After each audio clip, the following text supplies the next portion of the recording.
Dear students of class 2 and respected parents, Assalamu alaikum. How are you students? I hope you will be fine and safe at homes.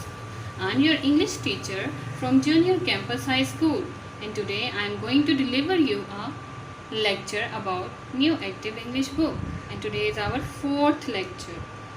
Okay beta, open your books and go to your page number 55. Okay बेटा, hopefully आपने अपना page number 55 open कर लिया है और आप जैसे देख सकते हैं ये सारी आपकी रिवीजन एक्सरसाइज है जो आप पीछे कॉन्सेप्ट पढ़ चुके हैं। उसमें 2 तरह के कॉन्सेप्ट जाएंगे और इनको फिल करने के लिए बेटा आपको पेंसिल की ज़रूरत है। So please hold your pencils in your hands. Okay, now look at your first part A.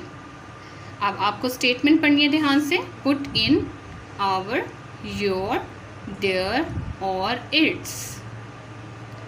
अब बेटा आपने एक चीज़ पे फोकस करना है कि हम कहाँ पे फिल करने वाले हैं। हमारे हर सेंटेंस के स्टार्ट में ये देखिए क्या वर्ड्स हैं, दे, वी। अब आपको पता है दे और वी किसको शो कर रहे हैं? प्रोनाउंस को शो कर रहे हैं। आपने प्रोनाउन की डेफिनेशन भी याद की होगी। Sometimes we use small words in place of nouns and these words are called pronouns. जैसे हमने पढ़ा ही, शी, इट, दे, इस तरह के वर्ड आपके जो होते हैं वो प्रोनाउंस कहलाते हैं। यानी आप गर्ल के नेम की जगह पर शी का यूज़ करते हैं। इसी तरह बॉय के लिए ही, ज़्यादा लोगों के लिए दे, और जिन लोगों में हम भी शामिल होते हैं उनमें हम वी का यूज़ कर देते हैं। अब हम इन्हीं प्रोनाउन से रिलेटेड जो है वो वर्ड्स यहाँ पर ध्यान से फिल करने वाले हैं। ठीक है, now look at your first blank. They are reading dash books. अब दे मीन्स कि वो अपनी किताबें पढ़ रहे हैं, तो आपने इसके लिए क्या कहना है? They are reading their books. They are reading their books. अब आप यहाँ पे फिल करेंगे इसको मेरे साथ। They are reading their books, कि वो अपनी यानी उनकी किताबें पढ़ रहे हैं। Now look at number 2। We are writing in dash books. We means हम अपनी किताबों में लिख रहे हैं। तो अब हम यहाँ कौन सा वर्ड यूज़ करेंगे? आवर। इसको आप आर भी बोलते हैं, दोनों ही ठीक है।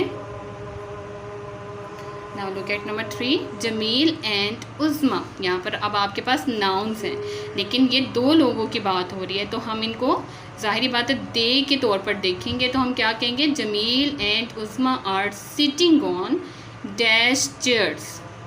अब यहाँ पर इसका प्रोनाउन क्या बना? दे बना। तो दे के साथ हमने क्या फिल करना है? बोलिए। Very good. Are sitting on their chairs. अब हमने दे को जहन में रखा और उसके लिहाज से आपने यहाँ पर देयर को फिल किया। ठीक है, now look at number 4। The dog is sitting on dash tail. The dog के लिए हम क्या प्रोनाउन यूज़ करते हैं? वेरी गुड, इट यूज़ करते हैं। तो अब हमने इसके लिए क्या प्रोनाउन लगाना है, क्या वर्ड लगाना है यहाँ पर? Its. The dog is sitting on its tail. देखिए अब हमारा वी दोबारा से आ रहा है। We are working in dash classroom, यानी कि हम अपने क्लासरूम में काम करें। We are working in our classroom. Hopefully आप बेटा मेरे साथ साथ इसको सॉल्व कर रहे हैं और उसको समझ भी रहे हैं। Now look at your second part B. Read the statement. Put in some, many और एनी। यही आपका कॉन्सेप्ट है जो आप पहले 3 लेक्चर्स में अपने कर चुके हैं और इसकी होपफुली आप प्रैक्टिस भी कर चुके होंगे। तो अब आपने इसके मुताबिक फिलिंग द ब्लैंक्स को फिल करना है। अब आपने बहुत ध्यान से पढ़ना है और फिर लिखना है। ठीक है, Mrs Beg has dash apples but she hasn't got. Hasn't यानी कि उनके पास क्या नहीं है? Hasn't got dash oranges. अब आप क्या फिल करने वाले हैं यहाँ पर? मिसेस बेग हैज़, कि उनके पास हैज़ मीन्स मौजूद हैं, सम एप्पल्स यानी कुछ एप्पल्स उनके पास मौजूद हैं। बट लेकिन शी हैज़न्ट गोट, लेकिन उनके पास क्या नहीं है? हैज़न्ट गोट ऑरेंजेस। अब आप हैज़न्ट के साथ नो के सेंस में क्या यूज़ करने वाले हैं यहाँ पर? एनी। हैज़न्ट गोट एनी। जब आपका आंसर नो में जा रहा है, जो चीज़ मौजूद नहीं है, तो हम हैज़न्ट गोट, हैवंट गोट या इज़न्ट गोट के साथ एनी का वर्ड यूज़ कर रहे हैं, जैसे आप क्वेश्चन में भी यूज़ कर रहे हैं। Now look at number 2। अब आप मेरे साथ साथ पढ़ते जाएं। मिसेस रियाज हैजंट, देखिए अब स्टार्ट में ही आ रहा है hasn't got dash pears but she has यानी कि यहाँ पे चीज़ मौजूद है उनके पास, और हैजंट मीन्स किस चीज़ को ये शो कर रहा है कि जो चीज़ उनके पास नहीं मौजूद है। ठीक है, मिसेस रियाज हैजंट गॉट एनी पियर्स, कि उनके पास कोई भी पियर्स नहीं है, बट शी हैज़ मीन्स उनके पास जो चीज़ मौजूद है वो क्या है, बनानास। तो अब आपको क्या बताना है, अब आपको उनकी क्वांटिटी नहीं पता तो आप क्या कहेंगे, but she has some bananas, कि उनके पास कुछ बनानास तो हैं लेकिन उनके पास पियर्स नहीं है, hasn't got any pears. Now look at number 3, Uzma is wearing dash shoes but she is not wearing या इज़ंट वेयरिंग आप बोलते हैं तो इसका मतलब क्या है कि उसके पास क्या चीज़ मौजूद नहीं है, क्या नहीं उसने पहना हुआ, सॉक्स, और क्या चीज़ उसके पास मौजूद है, क्या उसने पहना हुआ है, shoes.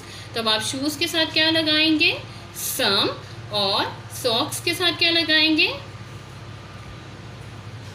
But she is not wearing any socks. अब बेटा आपको समझ आ चुकी होगी, मैंने आपको 3 फिलिंग द ब्लैंक सॉल्व करके दिखा दिए, फिल कर दी हैं। इसी तरह से आपने इन तीनों को भी फिल कर लेना है। 2 आपके पार्ट्स रह गए, ठीक है। Now look at your part C, choose the true answers. ये बेटा अब आप अपने मुताबिक इन आंसर्स को चूज़ करेंगे, ठीक है। For example look at number 1, इसकी आपने अच्छे से प्रैक्टिस करनी है, आपको फ्लुएंटली इसका आंसर देना आना चाहिए, ठीक है। Do you have any brothers, अब आपके पास 3 ऑप्शन हैं। No, I don't have any brothers, अब जिसके भाई नहीं है वो क्या बोलेगा, no I don't have any brothers. अब वो एक और ऑप्शन देते हैं, येस आई हैव 1 ब्रदर, अगर आपका एक भाई है तो आप उसके लिए क्या बोलेंगे, येस आई हैव 1 ब्रदर। आई के साथ आप क्या यूज़ कर रहे हैं, हैव, येस में, और फिर आप कह सकते हैं yes I have some brothers, ठीक है। इसमें अगर आप 2 बताएं 3 बताएं तो भी आपका ठीक होगा।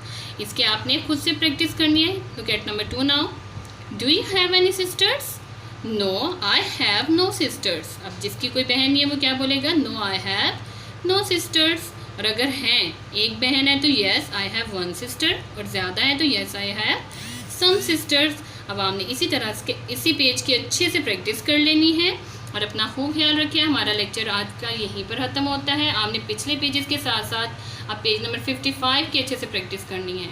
स्टे होम, स्टे सेफ, अल्लाह हाफिज़।